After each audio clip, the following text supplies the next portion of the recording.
Welcome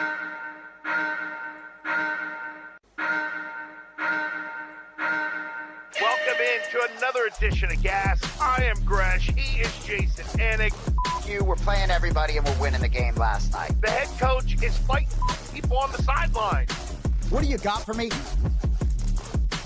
I know you're a part of the Tight Pants Society. No fucking play is that a gimme, right?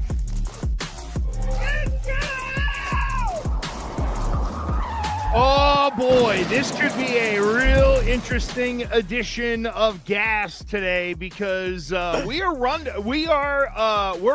what we're going to talk about, but we are rundownless, which means things could get a little interesting because there are some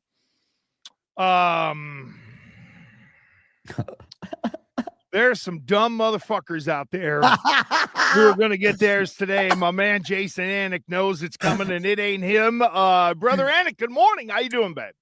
Great to see you. I always feel like the weeks, like, was it really just 1 week ago that I talked to you? It feels like so much has happened. It feels like it was so long. Were you on VSiN yesterday morning? My first question, 9 a.m. Yep. Did VSiN yesterday morning. Best bets last week were 4-0. This week only 2-2. Because Christopher Bell got hosed at the end of the NASCAR race. I had him in for a top 5. The other bet that I lost was under 213.5 on the Celtics. Final score 214. Just kicked me right in the ding ding. I mean, that was a rough beat there. But we saw people squawking about Russini and Vrabel. We have the NFL draft coming up this week. The Celtics are in a playoff series. They're going to blow doors. The Bruins gagged it away last night. There's some people I need to cuss out. So yes. We got lots to do. I love it. Well, so all 4 Boston sports teams are worth discussion to some extent. But I think you'll like where I'm going to begin the show. And forgive me for those of you that are not UFC fans. This won't be long. But I just want to start here with you because I think you'll be kind of with me and appreciate it. Gilbert Burns, my friend Gilbert Burns, who retired, who turns 40 in July. I just want to shout out my man, Gilbert Burns. He had a brilliant UFC career. I'm just going to, for you, list off some of the guys that he has faced. Some of these guys he beat, right? Yep. Okay. Dan Hooker, Bilal Muhammad, Sean Brady. Bilal Muhammad and Sean Brady, both of them he took to 5 rounds, unanimous decision losses, right? But it's like he faced everybody in their prime. Kamaru Usman, Khamzat Chimaev, Tyron Woodley, who he beat, Maya, who he beat, Stephen Wonderboy Thompson, George Masvidal, Jack Della Maddalena. It goes on. And I just, he finishes his career on a 5-fight losing streak, right? And he's got his sons watching his fights, and he's one of the most special human beings I've ever met. He wears his emotions on his sleeve. He's such a great human being. He's so fun to be around, yet such a warm guy. And I'm just so happy for him. I think he has a bright future doing whatever he wants. He's on the Show Me the Money podcast, and he has some other things going. But situations in professional sports often can dictate whether you win a belt or not. And for him, there was a lot of circumstances that didn't maybe put him in a position to be a champion, but you can be sure, I think when the Hall of Fame comes looking, I hope that he gets consideration. No, but that's what I was going to say. I think Gilbert Burns is a Hall of Famer when you look at the resume of fights he fought. And I know it ended bad with the 5-fight losing streak. And a lot of times that happens in MMA. Like, there are very few people forget just life in MMA who have the ability to kind of call their shot and sort of ride off into the sunset on the old high horse. But no, this guy is, to me, he's a Hall of Famer. I've seen him fight in person a bunch of times. I mean, and Cody threw it in the chat. He's probably 25 seconds away from being a world champion. Like that's the crazy thing about Gilbert Burns is he's a guy who could have he was championship worthy. Jay, the way you said it, I thought was really well done. There are circumstances. Sometimes maybe you get the fight you wanted 2 years ago, 2 years later, and you're a different fighter. You're right. There's a lot of quirkiness and weirdness that goes into being a champion. But at the end of the day, Gilbert Burns is one of the guys who should be remembered all time. And yeah, I think he does. He doesn't waltz into the Hall of Fame. He gets there someday and should. And Jay, I'm completely with you. I've loved watching Gilbert Burns fight. And look, for Mike Malott, that's a massive victory against a guy who is championship level. Malott does it on his home turf, which helps the UFC continue to grow in Canada. But on the other end of it, the UFC might have something here in Mike Malott. I'm proud of Mike Malott. I've gotten to know him a little bit, and he looked improved. And whenever you see a guy, regardless of Gilbert Burns maybe being somewhat of a shell of himself in that, given that he's approaching 40, Mike Malott looked as good as ever. And Gilbert Burns is still a tough out. So I do think Mike Malott deserves to be ranked, and I'm excited to see who's next for him, because that welterweight division is relentless when you get into doubt. That. And by the way, I'm with Cody. Mike Malott, no personality. That's where UFC should give people managers, like in WWE, so that they have people who can talk for him. Mike Malott needs he needs someone like me to be able to talk for him. Just standing up there and being like, hey, this was great. It's like, okay, we get it. Come on. Yeah, I hear you. Fair. Sometimes humility. I didn't even watch. No, he's Canadian. Seriously, I'm not busting balls. Like, Canadian people are the nicest people on earth. I'm embarrassed to say I didn't even watch the post-fight interviews. I was pretty sad for my friend Gilbert, if I'm being honest with you, and so I kind of walked away. I should have watched those post-fight interviews, but I know we got a lot to get to beyond MMA. Go ahead. Did you have a feel that Gilbert might walk away had he lost this fight? Like, was this a surprise to you? Not at all. Okay. Not at all. I mean, with respect, when it's hard to look at those 5 red stripes on your Wikipedia page, and ultimately I think he trained for this fight, but ultimately I just think it was time, and everyone's prime is different at a different age. I do think the MMA fighter prime might be closer to maybe the mid 30s than the early 30s, but it's not the late 30s. It just isn't. Yeah. And you know what? And like you said, just quickly about Mike Malott, you see the guys that are in the 20s and the early 30s that are improving to try to get to a Gilbert Burns type point. And Malott sort of got there now by beating Burns. But I think the more and more you and I talk UFC and MMA, there are people that are still improving. There are those who will up the weight class as they get older, and their skills need to change because they're dealing with heavier fighters. It's a very intricate process. But there is something to the, hey, I went away, and, they would always joke around in WWE, different presentation, where they would say, this guy needs to go away and learn another hold. You know what? But that's what happens in MMA. Sometimes these cats go away for like a year and a half, and they learn another hold, and they come back and they're completely different fighters. Physically, they look different. We talked about Makhachev whenever he went up to 170 and how he put the weight on. You know what I mean? There's some guys who just go for the quick fix, and then there are some guys who are in it kind of for that long haul. And there was a transition there with Burns. And look, I think there are levels to this game. Even though Gilbert Burns is, let's say, a descending fighter because he's older, he's still a tough out. He's not somebody that you're just going to walk over. So for Mike Malott, that's a win against a guy who has fought everybody and is still uniquely competitive at his age. That's a tough out for anybody. And I love these kind of there's a gatekeeper fight. That was a gatekeeper fight, in my opinion. And you know what? Gilbert Burns, smart on him to realize, hey, it's time for me to walk away. And for Mike Malott now, the world's his oyster. Let's see who UFC matches him up against next time out. He's probably getting a top 10 fighter. Yeah, I'm with you. So, I know you'd probably love to touch on WrestleMania, but you obviously know I'm not your audience for that. No, that's okay. Because I need more time to rip stupid people like Tony Farmer and others who have these ridiculously stupid opinions on how Mike Vrabel's going to get nailed for tampering now and all this stuff. Can I just eviscerate this dumb sumbitch, please? So I know he's your friend. And I know he's your friend, okay? And this does not reflect. So if he watches this does not reflect Jayson Anik. This is me, motherfucker. Just me. Put it on me, because I think you're a dumbass. So for those that don't know, my other podcast co-host, Tony Farmer. We host the Last Man Standing podcast, this Circa Survivor podcast. But I guess Tony's been pretty active about this Vrabel Russini stuff. And I know that we're going to talk about all the different Boston sports, but let's start with the Patriots and let's start here. I mean, I'm fascinated by all of this. Go ahead. Okay, so Mike Vrabel has not put out a statement. Bad job by him. Let me get that out there, okay?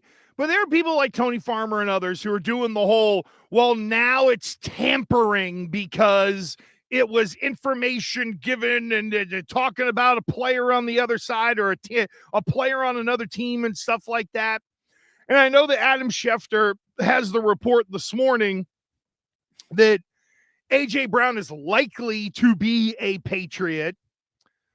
But there's no tampering going on here.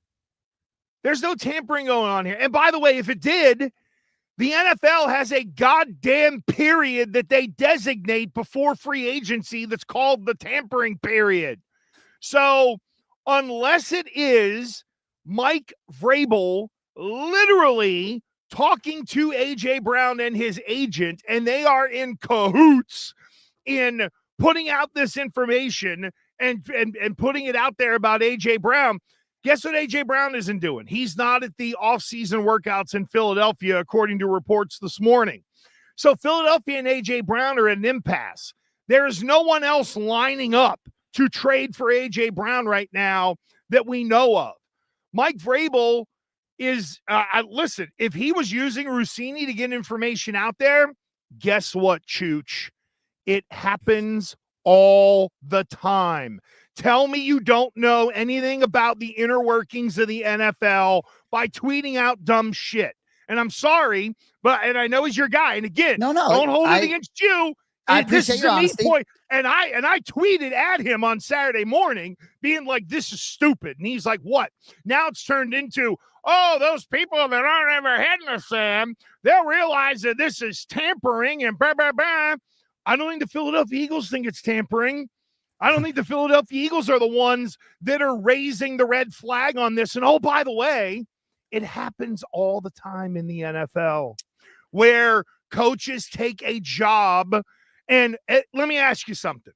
Do you think there might have been a little bit of, and I know the Robert Spillane ended up being a free agent or whatever, but don't you think there are a lot of coaches and agents and players who either talk or know in the NFL, hey, that's one of my guys? Why did Robert Spillane end up a Patriot, who I'm not a massive fan of? The list goes on, yes. Because he was Vrabel's guy, right. The NFL has already come out and said they're not digging in on this. They're sure as hell based on, and this is the other reason why I got hot at old Tony. Compare this situation to other tamperings in the NFL. And what does the NFL not go after? The tampering end of it. You know why? Because, again, tell me you know nothing about the NFL. The NFL cannot control the agents, and those are the people that talk. Jay, there are more licensed agents than there are players in the NFL. Let me repeat that. Wow. There are more people who are certified to be an agent than there are players in the NFL. And those are the people that do a lot of these deals. It's agents talking to, it might be a coach's agent talking to a player's agent. So you find different ways to be able to work around it. This was just public, and Vrabel and Russini got sloppy. But there's nothing that rises to the level of tampering. There's nothing that rises to the level that the NFL has to get involved. In fact, if anything, the NFL's begging for the draft to come up because they want the Vrabel Russini story to go away because it doesn't make their brand look good. So the NFL is now not going to turn around and say, hey, we hate this shit, but we're going to dig in and investigate it, and let's create another story off of it again, therefore keeping it in the news. The NFL doesn't want this out there. If there is enough to rise to tampering, which, by the way, when Philadelphia gets their 2027 pick from the Patriots and they trade A.J. Brown, they ain't going to give a shit because they're going to get the pick that they want. It would be Philadelphia would be the one that would initiate this, and Philadelphia's not. You know why? Because it's the only goddamn place that wants A.J. Brown. All right, and that's where I was about to take this, right? If there was another team, and we're going to get to Russini Vrabel because I still am just interested in it like a train wreck. I can't look away, honestly. Oh, yeah. Even as a Patriots fan who wants the team to do well and don't think this is the best thing in terms of that. But ultimately, in terms of A.J. Brown, we knew June 1st. We knew nothing was going to happen until June 1st. We knew that some of this chatter, it feels so inevitable, whether it's Kevin Byard, right? Vrabel has these lists of guys that have come to town and people that have relationships. There's a lot of relationships in pro sports. You can be sure I'm going to talk about a different relationship when we talk about the Boston Celtics. So there's a lot of relationships in pro sports. I don't think this tampering stuff, I can't even get myself to talk about it. I'm more interested to talk to you about A.J. Brown and the football team, the New England Patriots football team, because I believe it's so difficult to get back to playing in the last game of the season again, that all the different variables are going to be big. But ultimately, A.J. Brown, I'm with you. I don't think there's another team that wants that noise. Vrabel can convince ownership to take on some of that noise. And I'll tell you what, the longer this goes, ultimately, the better. Now, I said here last week that if this deal gets done, from what I have been told, that it will be a 2027 draft pick, not a 2026 draft pick, because the timing does matter to Philadelphia. They still have to manage their cap. As much as people want to be like, cap this, cap that. Well, it's a legitimate thing for Philadelphia, given the way their roster is built.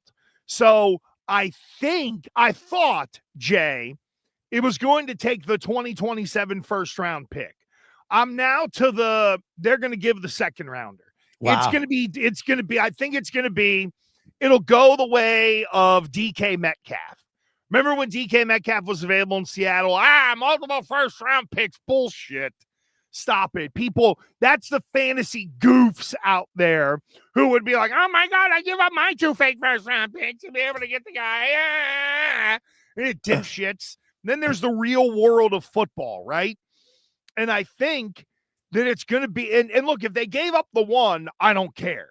If they give up the 2, it would be great because you still will then have the ability to kind of trade back and play the game by having the higher pick. But if you think you're going to be good again and you're going to be drafting, 25 through 32, give up the first rounder for the guy if you think he is really going to make that much of a difference in your offense. But Jay, the way this is going and all of the noise around it, it feels like whenever the deal does go down, it's going to be a Patriots second round pick for A.J. Brown, just straight up. Wow. You talked about the Patriots' cultural impact with the stuff going on with Vrabel, meaning, loyalty, family, everything he preaches in that building, and this going against it a little bit. I may be on an island, but if it was up to me, I'd be looking the other way on A.J. Brown if I were the New England Patriots. And I know I'm on an island. I know everybody wants that number 1A wide receiver, right? And Romeo Doubs isn't good enough for all you motherfuckers. But what I'll say, right, is in terms of hoisting a trophy, it's going to be the Patriots are not going to compete for the Lombardi next season, in my opinion. I don't think they get back to the Super Bowl next year. Look at some of the statistics. Very difficult for a team that lost the Super Bowl to get back there. Do I think they have potential to have a really good 3, 4, 5 years? Yes. But I think A.J. Brown is more likely to be part of the reason they don't get it done than the reason they do in terms of winning that championship. I know he made it happen in Philadelphia. They did win a championship. But for me, ultimately, there's a lot of noise there. And there's a little bit of noise with Vrabel right now. And everything was copacetic in Foxborough last season. It feels like it's going to be anything but. It feels like there's going to be a lot of noise no matter what. So I'd vote against that despite what he brings on the football field. Somebody that I talked to made a really good point to me about this is where Vrabel's first year probably buys him credibility in the room. And what do I mean by that? There were dudes who, who had stuff that popped up all year long. And Mike Vrabel had to handle that, right? Like Christian Barmore comes to mind. Good point. Okay. Yep. So if Vrabel in front of the team handled that in a way where the players are like, okay, that, they're holding him accountable, but that's reasonable. Maybe it's not as bad, or maybe there isn't as big a blowback, or maybe there's a way that Vrabel can make a joke about it. Or here's the other thing too. These guys are going to go to team functions, right? in the, beginning of the year kickoff, charity thing, preseason shit, stuff like that. If old Mrs. Vrabes is still around, then a lot of the players are going to be like, hey, maybe what this guy said wasn't bullshit. So there may be a little more nuance behind the scenes, because I don't think Vrabel, who basically did the whole statement thing with Russini and being like, hey, we're there with friends, which I don't think a lot of people buy, but no one is saying to Vrabel, give us receipts. Now, the word this morning, as you and I sit here on this Monday morning 420, smoke them if you got them. Here on this day, we have the report out that the Patriots tried to kind of squash the story with the Post, which is no surprise. And the Post apparently told Russini, all right, well, if you're here with a bunch of people, then just, prove it. And they couldn't do that, and couldn't do it with their job as well. And then there we go. So I think with the football team, who are the guys that really matter in all this? Well, that and maybe Mrs. Vrabes. Yeah. But Mrs. Vrabes, who's not walking through that building. Yeah, period. I don't know. In my opinion. Here's the thing. If they're still together and they're going to have the kickoff gala, you think the head coach is going without his wife?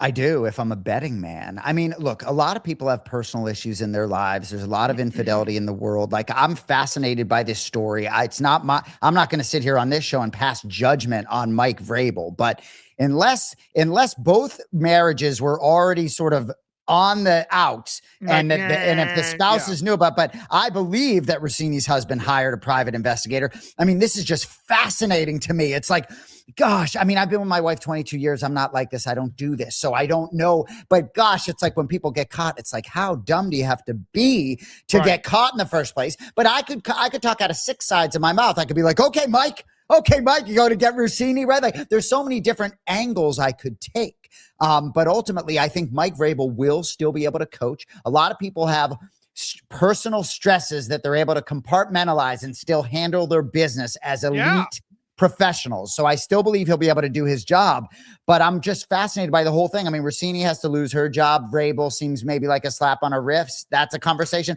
I could take this any direction, but it's fascinating to me. Bill Belichick was a dirty D as well. It just took us a lot longer to kind of find out. It took the slip up of leaving Jordan's house, I guess, or something like that, before we really started to. Well, there were the rumblings anyway. There was the whole, for those who forget, Bill Belichick was named as the other man in what was, I think, a civil divorce proceeding in like New Jersey before he came up here. Apparently he was like doing the whole van down by the river thing. Hey, let's go in the parking lot. If this car's a rocking, don't come a knocking. He'd go out there and this lady, and then he'd go back in and start game planning or doing coke with LT or whatever. like, I mean, in all seriousness, a lot of these football coaches, for some of them, it's, are they going to get caught? Now, did Vrabel kind of get caught? Did he not? I don't know. We'll see how his family reacts. But at the end of the day, this is not going to affect Mike Vrabel's job. And I think Mike Vrabel will have a handle on how to handle it with the players. Now, look, in the organization, things are going to be weird. If you're I brought up the name of the recently retired Nancy Meyer, who was there for 50 some odd years, who saw it all. If someone is new in that role and they're like, oh my God, do I work with somebody who's a dirty D? You know what I mean? It's just the thought in the back of the head. Like with Bill, he was such a dick that nobody would say nothing. Vrabel comes across as a human being. People are going to think about him a little differently in the building. The fact that this is a well-known, attractive NFL reporter makes this the story that it is. If it's some random person, it's different. But Vrabel has 2 sons, I think, the age of your boys, like in their early 20s. They're like older, That's quite a navigation. Russini's got a couple little ones at home. I mean, her comments about her husband that have come out since, we might have touched on this last week. I mean, I can't believe hearing some of that. It's hilarious if you don't take it seriously. She's pretty fun to listen to, talk to about some of this stuff, because it does come across as sort of authentic and raw. But I do think this story is what it is because it is 2 well-known people. And that's, I guess, my question for you is that how does that impact Vrabel, because it is someone who quote unquote works for around the league, if not directly for the league? Yeah, I think it's a person to person thing here. I just think it's the whole, this relationship with Vrabel and Russini was clearly different than whatever relationship Vrabel has with other reporters and around the league.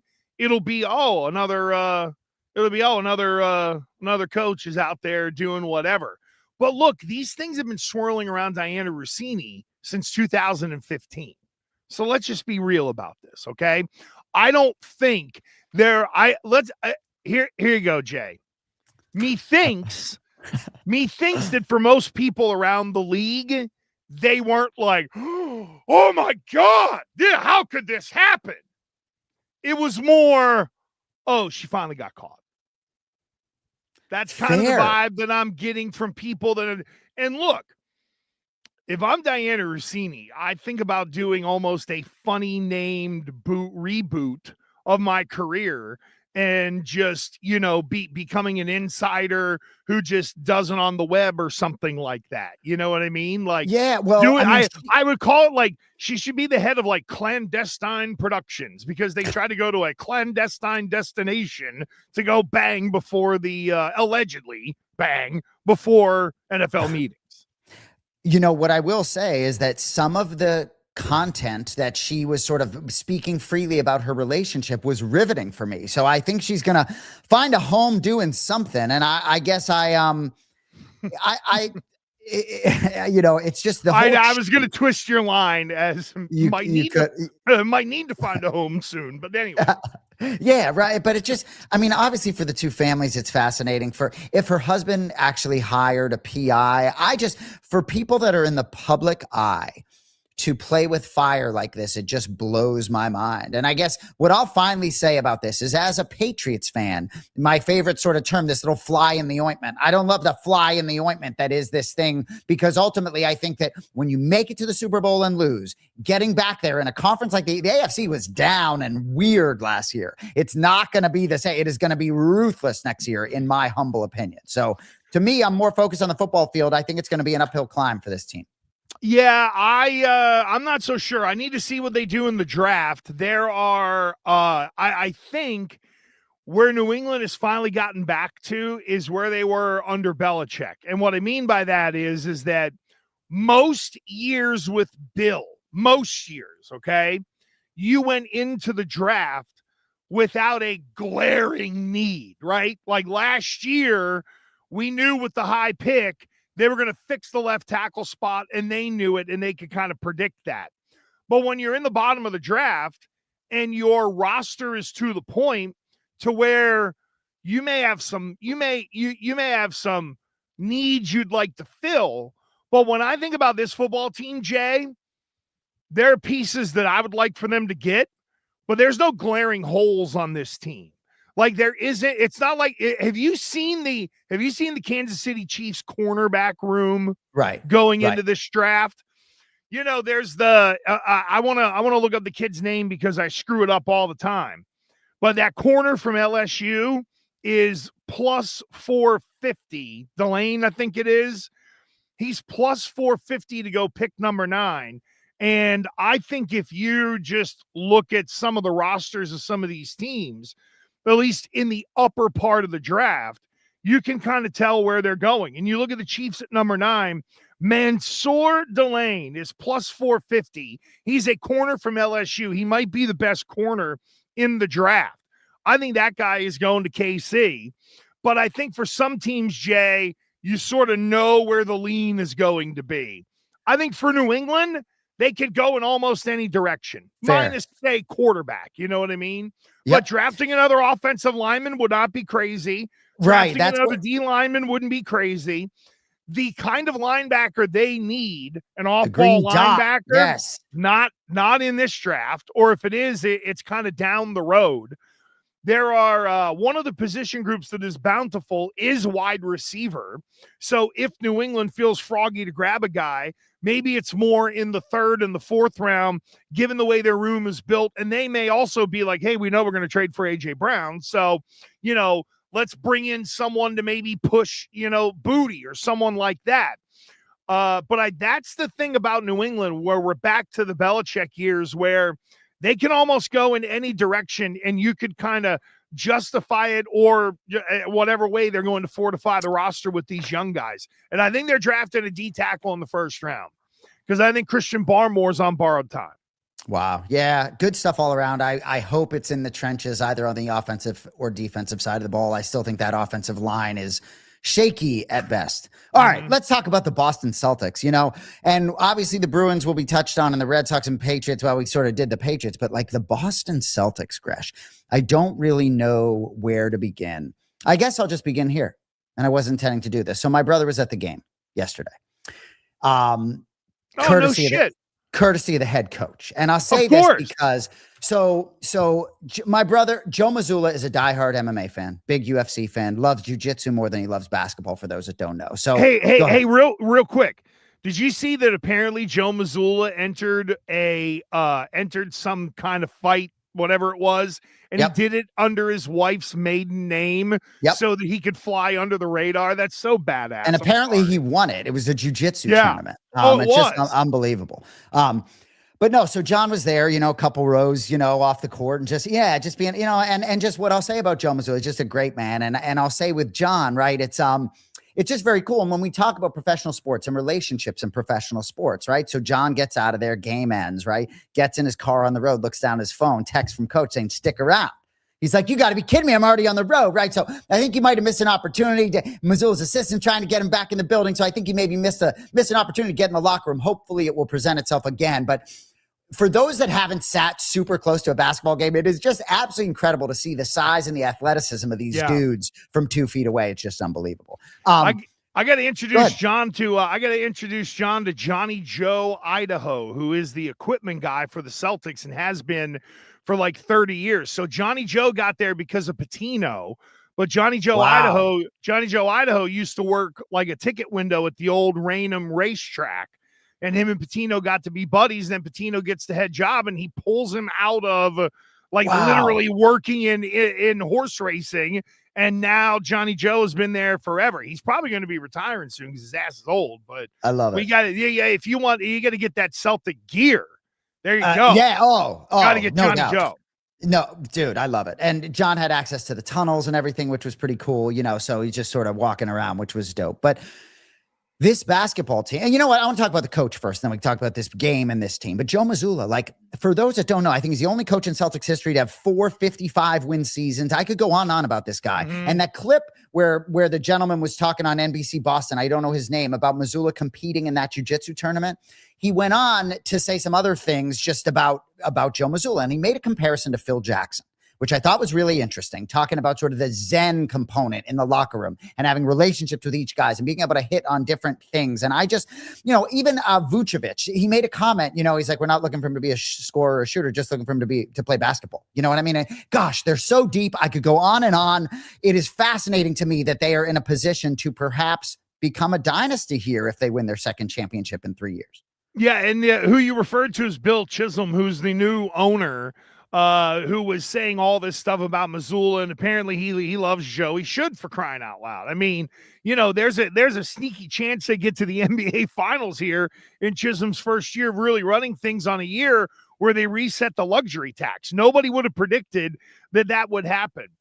Joe Mazzulla is the greatest accident that ever happened in Boston sports. And what do I mean by that? If Ime Udoka could keep his dick in his pants, he still might be the head coach here. And we may have never, right? And Joe Mazzulla would just be the, weird looking, kind of sometimes bug-eyed guy sitting behind Ime Udoka. And because Udoka left, and maybe Joe wasn't ready in year one, but you know what he's done every year? He's grown every year. You and I just got done talking about MMA fighters who keep getting better, right? Like Mike Malott has worked his way into being a top 10 fighter and has added to his game. Joe Mazzulla has added to his coaching game every year. Joe Mazzulla has challenged himself and his team in a different way every year, where I feel like Missoula has gotten better as a head coach. And even if it's tactical points of the game, game management, stuff like that, I'm sure that if we all had a chance to sit down with Joe Missoula, right?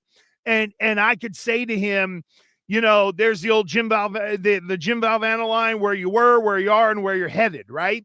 I'd love to ask that of Missoula. Where were you 4 years ago? Where are you now? And where are you headed, and how are you going to get there? Because to me, that guy's going to have a plan. And when he's calling players in the offseason, you know, to kind of not needle them about workouts or whatever, but to be like, let's effing go. We're going to kill it this year. Those players notice that. And they're drawn to this guy because he's different, but he's steadfast in his beliefs. He does have core values when it comes to running a basketball team.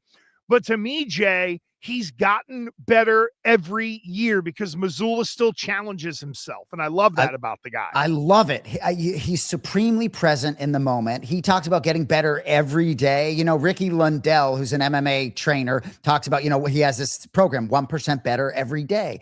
What this coaching staff has done with this roster and the player development, like, you know, you look at a guy like Luka Garza, right? What he did in his career versus what he's doing now. I mean, dare I say they're deep at the center position. I mean, it's just unbelievable. Keita, I mean, watching these guys compete, I can't believe, you know, for my eyes, when I look at the team that won a championship 2 years ago, I understand the elite Drew Holiday and Kristaps Porzingis, who might have higher peaks than some of the guys on this roster. This team is so well built, it's scary. I think it's better than the team that won 2 years ago.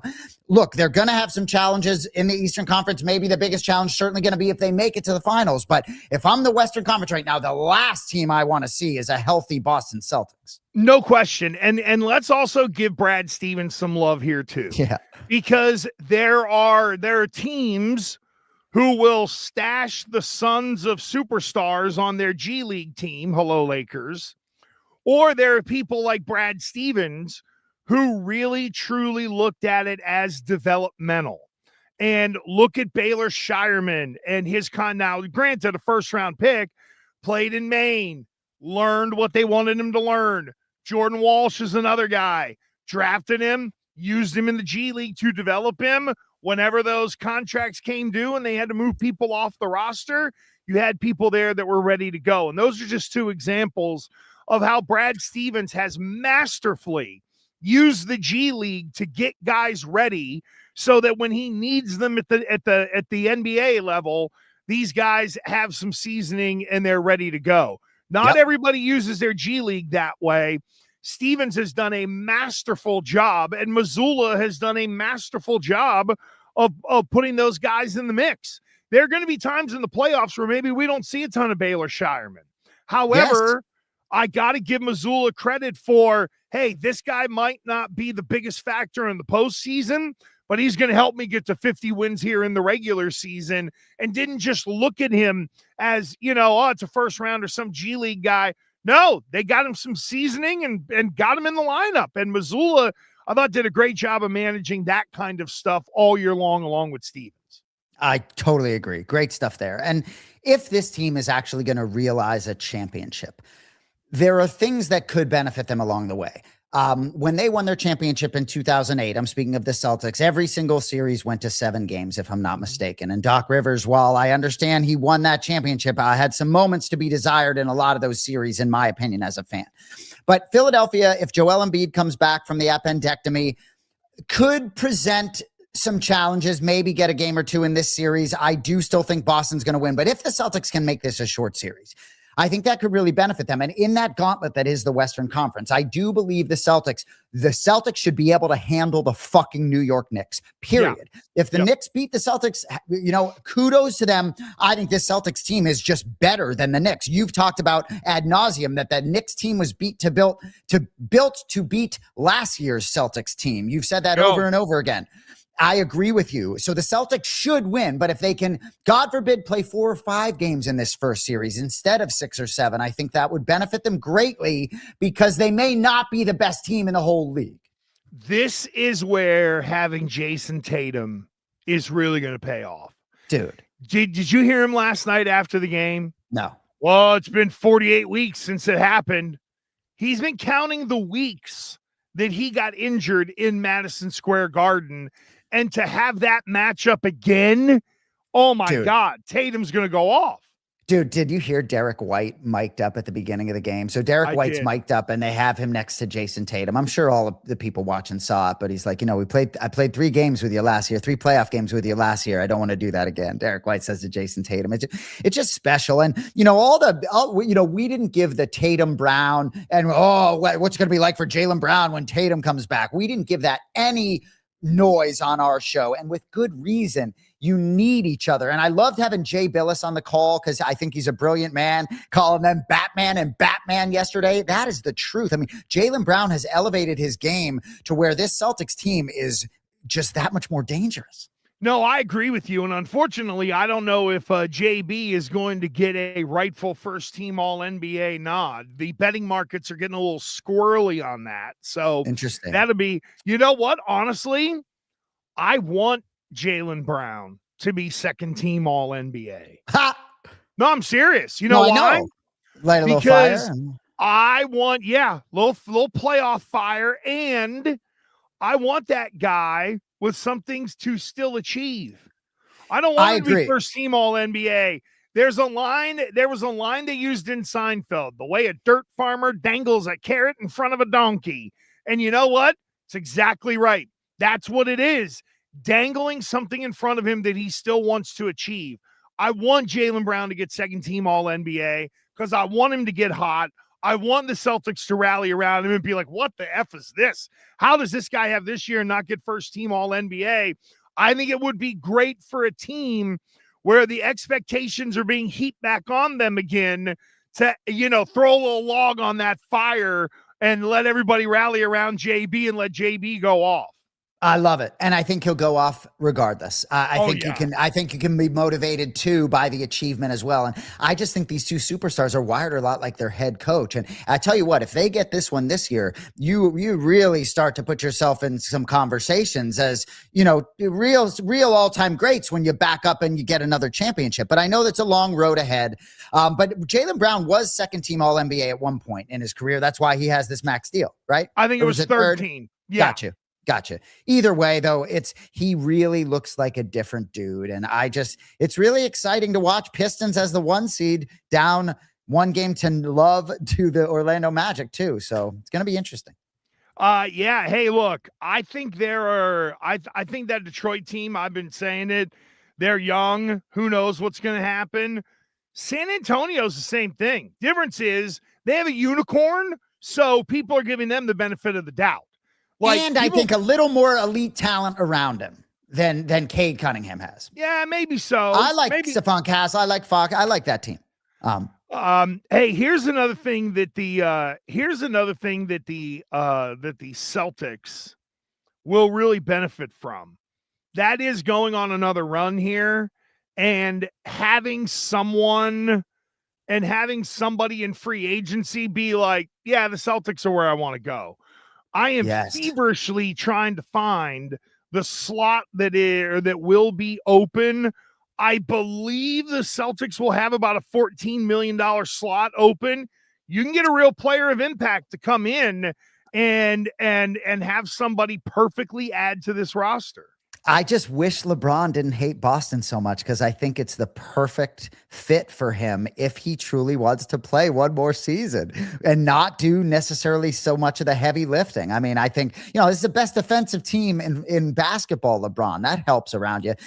As my brother and I always do the happiness hedge where we bet against these teams. You bet against the Celtics, right? That Knicks plus 425, I feel like I might need to take them down and play that. But I will say, I do have a ticket on the Celtics 10-1 to win the championship. And I think even plus 550 right now, I think there's some value on the Celtics plus 550 to win the championship, if I'm being honest with you, because I do think whoever emerges victorious out of that Western Conference, a lot of people like OKC, a lot of people like Denver too. So I just think there's a little value there on the Celtics. Knicks 18-1. God, please let that not happen. All right, let's shift over to hockey. Gresh, were you watching that shit last night?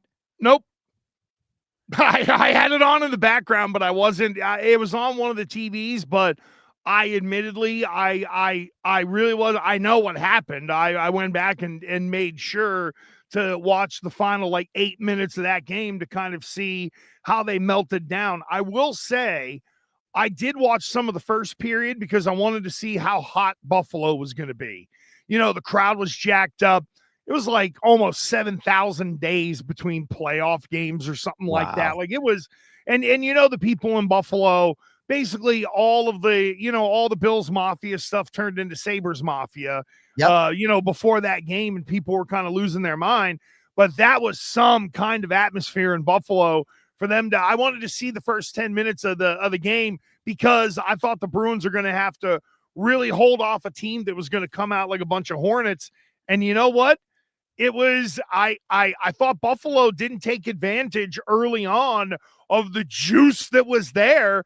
And the Bruins and Swayman did a pretty decent job early on to make sure the Buffalo didn't take control of that game. Bruins score first, then they score again.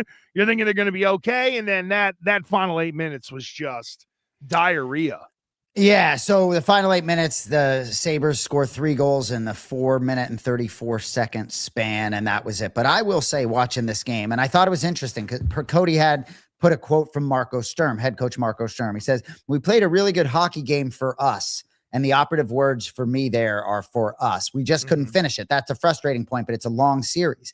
Ultimately, I mean, the Sabres outshot the Bruins 38-20. Anyone who watched that hockey game, one team was clearly better regardless of the scoreboard. So for me as a Bruins fan, watching that game, if Buffalo plays like that, even if they play like they did in the first 2 periods and 12 minutes plus, they'll blow the Bruins out of this series. They're faster. They're closer to every puck. Boston had to fight for every inch that they got. So this feels like a bridge year. It's unbelievable. The Bruins were the 3rd best team in hockey from February on. Marco Sturm deserves a lot of credit for that, but offensively, they leave a ton to be desired. Swayman held on as long as he could, but I think this is going to be a very short series now.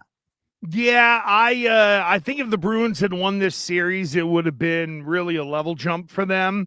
This is, and I hate to kind of sound like the Celtics a little bit here, but they had to reset the cap. They'll have some money to spend next in the off season. They've added some young players, so this was really a transition year for the Bruins, and we really didn't know what the hell Marco Sturm was going to be all about. And the guy's done a shockingly good job, much better than I thought he was going to do. He's a real Jack Adams candidate, in my opinion, for coach of the year in the league.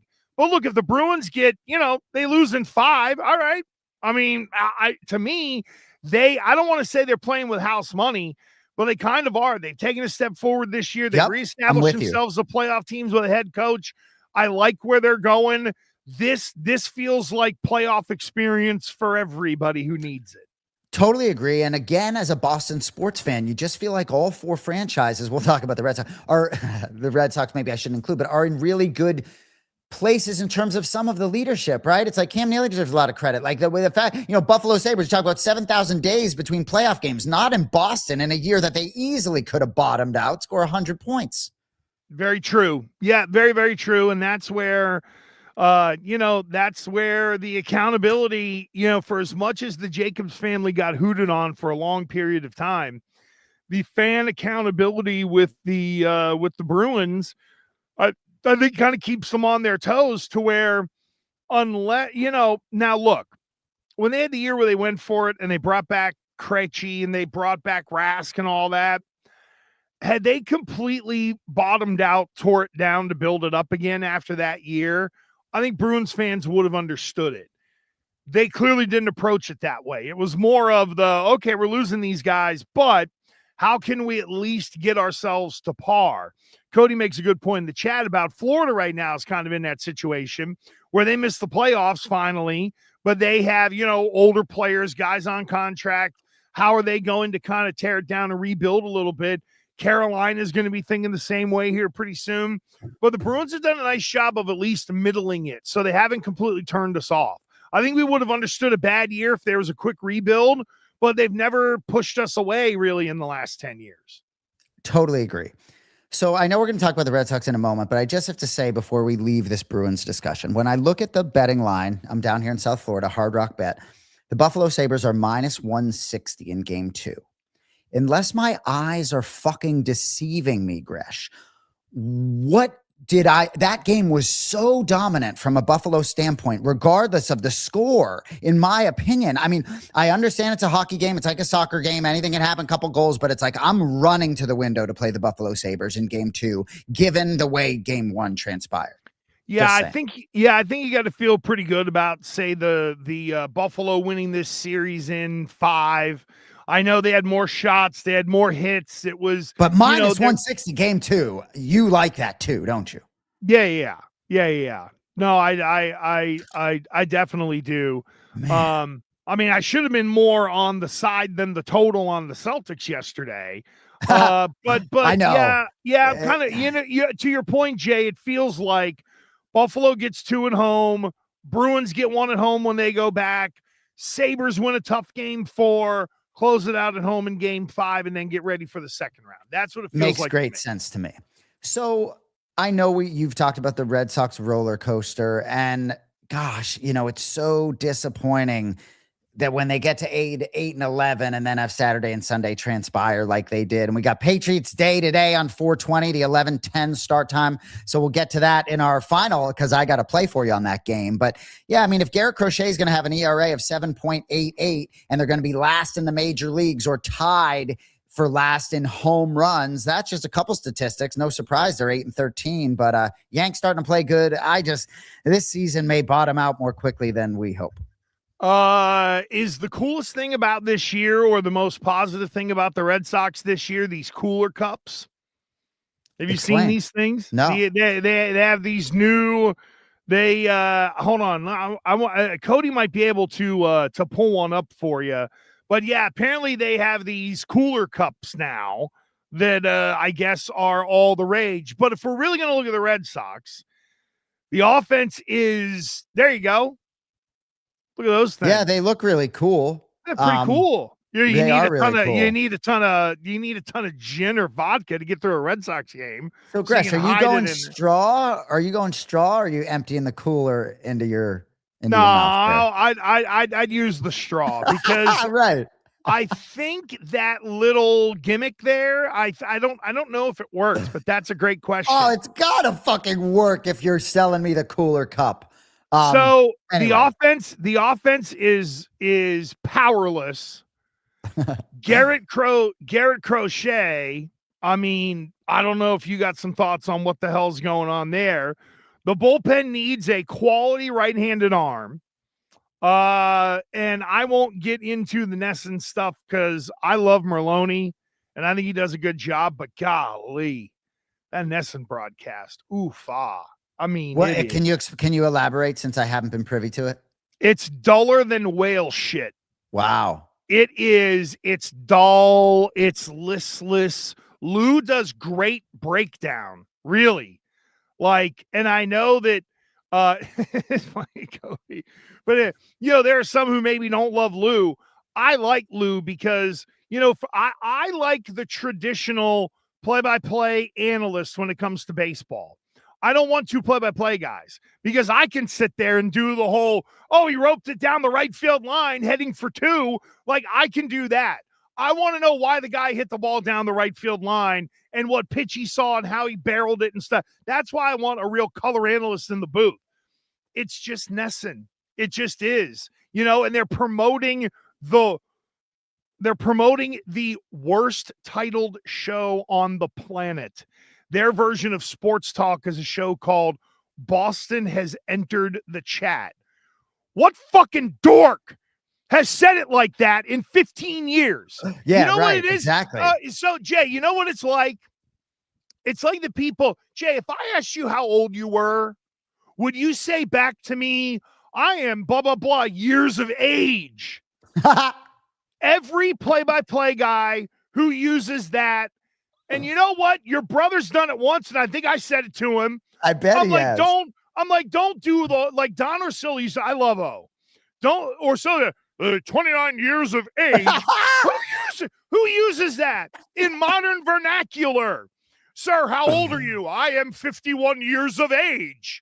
if someone said that to me, I think I'd chop them in the goddamn throat. I mean, seriously. Loud and clear. Like, oh my God, he's 31 years of age. No one says that.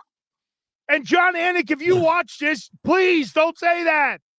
Now, a guy like Vin Scully, who is from a different era, that might have been the vernacular back then. Yeah, but it most certainly is not now. No, but here we are, 1941, we're at the Polo Grounds. Here's young Johnny. He's 26 years of age. Yeah, they did that in 1947. Bill Mazeroski hits one of the biggest home runs of World Series. What a clout for the man who's 29 years of age. No one says that. So I'm going to tell you right now. I know that you can bet on all these markets, Polymarket, Calcium, what broadcasters would say. But what I'm telling you right now is now I feel obligated to call my brother and say, hey, listen, man, on the next broadcast, you got to work in years of age just once every broadcast for Gresh, because now it's to the point where I don't even give a fuck. It'd just be hilarious, right? So now, and guess what? He will fucking do it because of course he's kind of a nerd with words, right? So, it said years of age. I bet he's fucking said it more than once. But now, Gresh, listen up because I'm going to exploit it. I love it. There was one time where I went on Channel 12. We had gone to dinner with some friends, okay, with my wife's friends, right? Because I don't do things. So this was years ago, and we went to dinner with friends, and I was like, oh yeah, I got TV tonight. And one of the women who was with us, her name was Delara. And they were like, hey, work in Delara's name. And within 30 seconds, I ripped the other team and I said, it's not like the Patriots are out there like a bunch of dainty Delaras. And I feel my phone start buzzing and they're like, oh my God, you worked it in and made it sound normal. That's the real talent of it. And doing the years of age, oh my God. If you tell him that and he does it, I never text him during a show ever. I know what it's like to be bothered. But I do know he probably checks his phone because there are some breaks. I've never texted him during a broadcast. If he does do that, I'm totally texting him being like, God damn it, this isn't 1951 baseball. What are you doing? Well, but we're actually doing it. It'll have an opposite effect. Instead of it annoying you, you're going to love it and laugh because it's going to be done specifically for you as a joke. So you're going to love it. And he's going to say it slowly. He's going to say years of age. Right, he'll really drag it out. Iaquinta is 35 years of age. It's like, whatever. Because I saw him on the Who to Follow on Twitter. That's why I love Iaquinta. So I want to just say one more thing about the Red Sox. I say it every week, but your point about Roman Anthony that you made all off season at the beginning of the year, that he just needed a little bit of time and that he was going to be the guy in the lineup around whom you built was never going to be the case. And you're right about that. It's 100%.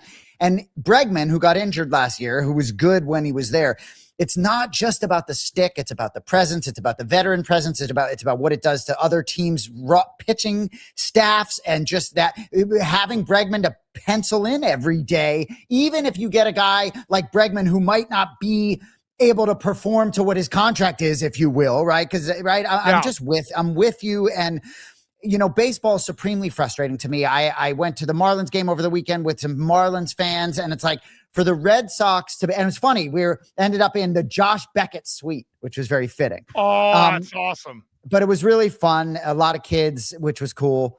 But anyway, I just ultimately, as a Red Sox fan, the Dodgers are going to be the Dodgers. And frankly, I want the Dodgers to win a bunch in a row so this thing all gets blown up. But for the Red Sox really not to try to compete with even the Yankees from a dollars and cents standpoint just still makes me cringe.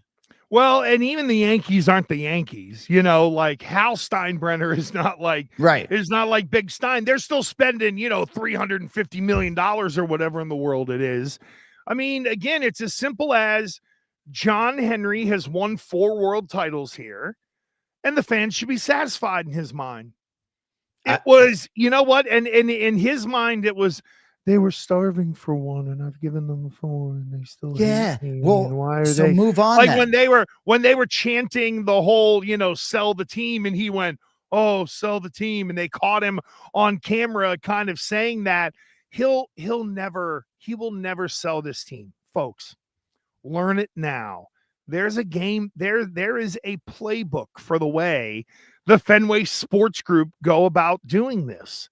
If you notice that not only, Jay, do they own Fenway Park, but they started gobbling up property around Fenway Park. Yep. So that if they ever sold the team, the passive revenue that comes through, whether it's apartments or parking or something like that, they can do it. Let's put it this way: on the back corner of Fenway Park, they put in a music hall, not a parking garage.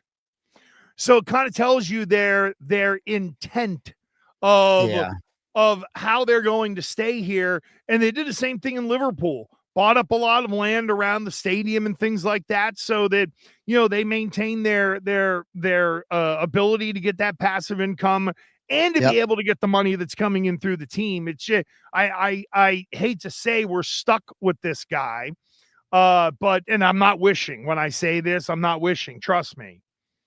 But at some point, old Linda Pizzuti is going to take over this team, and then we're going to want to cut our balls off. I mean, really, so, like that'll be a day. Speaking of cutting balls off, you know, and we probably don't have too much more on the Patriots, but Vrabel did say he'd cut his genitalia off for a championship. But fascinating that no one's brought that up, given that perhaps, you know, he hadn't been keeping it in his pants, if you will.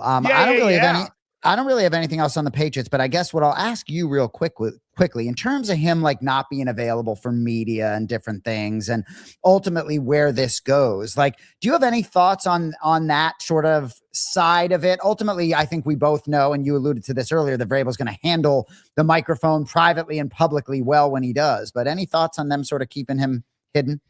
Well, I do believe this is where these things are kind of pre-scheduled in the off season. So if you go by last year and you compare it to this year, Vrabel's availability there was not a lot of it. So normally after the draft, I think would be the time when the head coach would speak. That'll probably be little Elliott, you know, would be my guess. And then they'll just wait. Because here's the here, look, give me a second. Just Hi, Karen hits different now. Hi, Karen. It just hits different now. But you know what? Oh, you don't have to worry about that with the great Karen Gregian. I can tell you that. I'm just saying, if that's where you were going. I'm saying that because he respects women and always gives the woman the first question. I'm just saying, Mrs. Vrabel gonna have something to say. Go ahead. Well, Karen's a legend on the beat, and I know. And I think that one is okay. I agree. I was just making a joke. I interrupted you. It was very good. Sorry. No, it was very good. But here's the thing. I don't understand. And if I can just quickly, okay, did you happen to see the AZ Fudd press conference when they introduced her as a Dallas Wing? Okay. Now, her and Paige Beckers are in a relationship. And someone in the press conference asked about being a couple. And the guy who did it, Kevin, what's his name in Dallas? He's a respected reporter. He's not a shithead. It's not like somebody from Barstool or whatever trying to just stir it up, right? And he mentioned that Paige Beckers put it out on TikTok last year that they were a couple and da-da-da. And the woman from the Dallas Stars PR made it worse by being like, oh, we respect the question, but we're not going to be answering any personal questions today. Now you've created a story, you dummy. Yes. So instead of doing the Belichick and saying it once and being done with it, it's now going to be, hey, how can I get AZ or Paige to answer these personal questions? These people have seen. Now, is Belichick an asshole? Yeah. Is he great to the media? No. But you know what he does? He does maybe a better job than anybody on the whole of controlling the narrative because he's an asshole about it. And if I'm AZ Fudd, or actually, if I'm the Dallas Wings PR person, what I would try to do is sit with my players and try to educate them on ways to answer questions when you don't want to answer them. Some of what I would pull would be from Bill Belichick and other coaches in the NFL. Here's what I think Vrabes is going to do. Here's my statement. We're going to put it out at the beginning of camp, and he'll do the whole, hey, I appreciate the question, but I put out the statement on it. I'm not saying any more. And then after a couple days, people will end up ultimately stop asking him about it once the season comes around. But you know what, Jay? I just don't understand. Was Belichick great with the media? The media people would all say no. What would his bosses say? What would his bosses Brilliant. say? Right. Brilliant. Robert Kraft, right? Like I know Stacey James, the longtime PR director there, he was uncomfortable at times, but he knew, and then when Bill had to eat it, like with Hernandez, and he had to stand up there, and it was, here's my statement, and that's all I'm going to say on it, and he stuck to it. People really couldn't break through him on something like that. And that's, to me, what Vrabel needs here. Put out the statement, refer to it, be done. And if you really want to try to bury it, right, you put the statement out on like the first day of OTAs in June or July. I'm talking about real OTAs where media people are going to be there. That's when he'll probably do it, because Vrabel would normally answer questions after maybe some of the organized activities. So he's going to have to put something out there pretty soon. Follow your old leader. Put out a statement, be a dick, refer to it. And if people get mad, who cares? I agree. I'm finally, before we move on to Read the Green, presented by Low Score Golf, I will say I am also curious about the relationship between the two of them. And because look, life is funny. Maybe they really do have a great relationship. I'm speaking of Russini and Vrabel. And that's what's interesting to me is that I'm sure they do. Well, but let's say they were having marital problems, and maybe long term, maybe they would like to envision a future with one another. That's what's sort of interesting to me, is that it didn't necessarily, they've known each other for a long time. It doesn't necessarily seem to me like a one night stand, if you will. Who knows how deep this relationship is or could be. Yeah, here's the thing. And this is what Vrabel and Russini can't run from. This is the hard part of how they're going to have to spin this. Why were they there? Like, really? Were they there? Like, were they studying up on the draft? Like, really, the whole, why were you there? To get away with one another. Bingo. That's right. And then when it was the whole, we were there with other people, and there were no other people. Like, that's the, like, if someone actually got to ask Vrabel, if nothing was going on, why were you there? They can't answer that truthfully. Right. Because they're, most likely doing the old no pants dance. But since we don't know, you can't, we suspect, right? But if you're a media person, you can't approach Mike Vrabel with that kind of attitude that you think he did something wrong. You know what I mean? Because if Vrabel turned around and said, all right, prove it. Prove what I was doing. Go ahead. Prove it.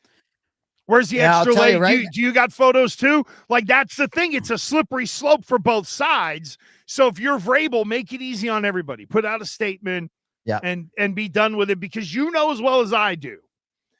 Unfortunately, if Vrabel doesn't handle this before training camp, there's going to be here's the national reporter from, A to Z Sports or something like that, where they don't give a damn about relationships or nothing. And they go in there and start asking a bunch of rabble-rousing questions, and the head coach gets flummoxed and all that stuff. That's every the thing show. Is that, sorry to interrupt you, but every show you have a term, rabble-rousing. I mean, you have terms every show. At least one time you say something that I'm like, what is that? What does that mean? Rabble-rousing. I love it. All right. Our final little thing before we get out of here, Read the Green, presented by Low Score Golf. We each have a pick for you. I think our pick should be on the day. I think I gave out the Yankees last week. There was 1 week where I think you gave out a couple unders in both games. There were like 21 runs scored. Sorry to throw you under the bus. That's fine. I don't like baseball, so I don't. Well, I'm sorry, but it was anyway. Betting on that. I'll tell you that right now. So Patriots Day game today, 11 o'clock. The Red Sox have no juice for me. Plus 113. Jack Flaherty in his last 2 starts, 2 earned runs, 11 and 2/3 innings, 13 Ks. I mean, give me Jackie flat. Sonny Gray was banged up a little bit in his last start. The Red Sox have no fucking juice. Like, give me the plus number. It's not like the Red Sox are great on Patriots Day. It does feel like kind of a important game. 9 and 13 sounds a lot better than 8 and 14, but I think it's slipping. Give me the Tigers today. That's fine. So plus 113. Cody, if you would jump to NFL draft, please. If you would. Ooh, is this the Chiefs? Yeah. No.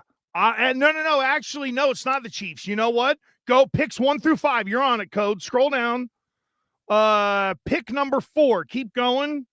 Oh, we Pick made number a 4, bag on Will Campbell, pick my- number 4 last year. Go ahead. minus 135 Jeremiah Love to go pick number 4. He's going to Tennessee, in my opinion. See, like that to me right now is something that I would. It's so hard not to want to drive to Coconut Creek right now. Jeremiah Love and the Buffalo Sabres. If the Boston Bruins win game 2 in Buffalo, I'm going to be completely shocked. Like, they don't belong on the ice with that Sabres team, in my opinion. Dare I say it? Like, the Sabres were so dominant for 60 minutes for my eyes.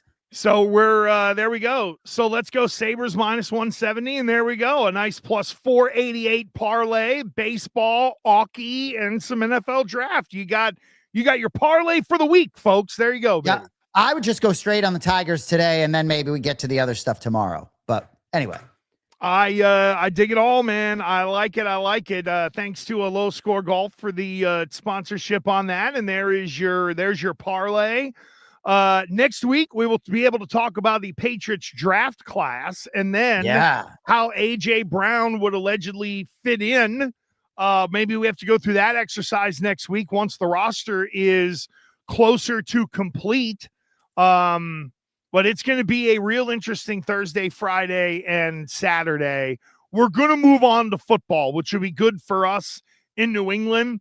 Next week, not only will we have the Celtics will have moved on, we don't know about the Bruins, and then we'll have some draft, and the Red Sox will still suck. There you go. Yeah. And it is so interesting. I'll finally say the draft, when the Patriots last season had the number 4 overall pick, when you're buried in the draft, it just doesn't, right? We sit here on a Monday, not necessarily juiced to talk draft yet, because from a Patriots standpoint, it's almost like a simmer rather than last year, a rolling boil, if you will. Hey, quickly, can I ask you about Saturday's Sterling Zalal fight? Aljo back in the octagon. It's another fight night, excuse me. Brady versus Buckley, it says here, but then it goes main card, main event, Aljo against Zalal. Just a quick thought on Aljo getting back in the octagon. Yeah, I mean, Zalal's a tough opponent, you can be sure. Minus 165, Sterling coming back plus 135. I love Aljo as a human being, so I root hard for him as a friend. I've met Zalal as well, so for me, I can't look past personal relationships sometimes. So I believe Aljo does have an outside chance to fight for a belt at 45. I think the winner of this is going to be heard from. So I think it's a big fight. I think the betting line is appropriately designated. Where Aljo is in relation to his prime at 45 is what I really don't know, but it's an interesting challenge. But Aljo's been in there with everybody. So I like my guy backpack. Yeah, I do too. And it's kind of a new beginning for Aljo in a way, right? Like it's almost like phase 2 of his career, or would you say phase 3 of his career? Yeah. These guys all get to this point where, hey, am I going to go up? Am I going to go down? What am I going to do? And I'm excited to see Aljo fight. I want him to win because I think him being in the championship picture makes it that much more exciting. And I know we're deep into overtime, so we got to get out of here. But I did want to get a quick thought on that. Don't forget the Anik and Foreign podcast is coming up at noon, correct? Yes, I believe so. There we go. And our guy Cody Merrow is going to be all over that. Check out Low Score Golf as well. Get your gear, and they even got it for the Fats as well.